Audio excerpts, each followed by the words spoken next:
জানো তো মাঝে মধ্যে না ভাবি এই রান্নাবান্না কাজটা যদি না থাকতো বড্ড ভালো হতো।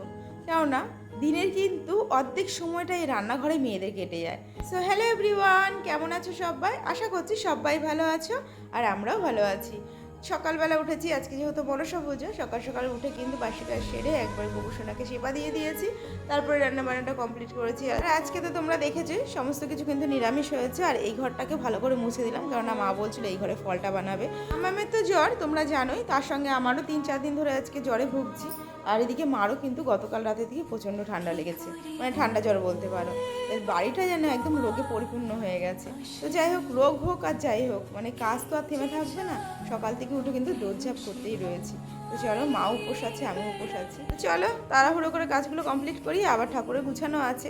তো মা তো স্নান টান করে ঠাকুরের গুছাতে লেগে গেছিলো, কিন্তু আমার আজকে কপালটা এতটাই খারাপ, উপোস থেকেও কিন্তু আমি আজকে অঞ্জলি দিতে পারিনি। তার একটাই কারণ, যেহেতু আমাদের যেই ঠাকুরমশাই পুজো করে আর যেহেতু মা গত হয়েছে, এই কারণে তিনি আসতে পারেনি, অন্য কাউকে পাঠিয়েছিল। আর অনেকটা আগেই, মানে যখন আসার কথা ছিল তার অনেকটা আগেই কিন্তু চলে এসেছিলো। আমি যখন স্নান করতে যাব তখন কিন্তু উনি এসে হাজির হয়েছিল। এই কারণে অতটা তো টাইম উনি আমার জন্য ওয়েস্ট করবে না। তো তোমরা তো বুঝতেই পারছো, উনি ওনার মধ্যে পুজো করে চলে যাওয়ার পরে আমি ঠাকুর ঘরে ঢুকেছিলাম। তারপরে ঠাকুরকে প্রণাম করে একবারে কিন্তু দুধ কলাটাও দিয়ে দিয়েছি। আর মা যেহেতু দেওয়া হয়ে গেছিলো, মা তুলসী মণ্ডপে রেখে দিয়েছিল। তো চলো, আর বৃষ্টি যে কী লাগিয়েছে, প্রত্যেকটা দিন বৃষ্টি না হলে মনে হয় পেটের ভাত হজম হচ্ছে না বৃষ্টি। তো যাই হোক, এই বৃষ্টিতে ভিজে ভিজে এখন আমি যাব দুধ কলাটা দিয়ে আসি। আর অঞ্জলিটা যেহেতু দিতে পারিনি, মনটা সত্যি খুব খারাপ লাগছিল।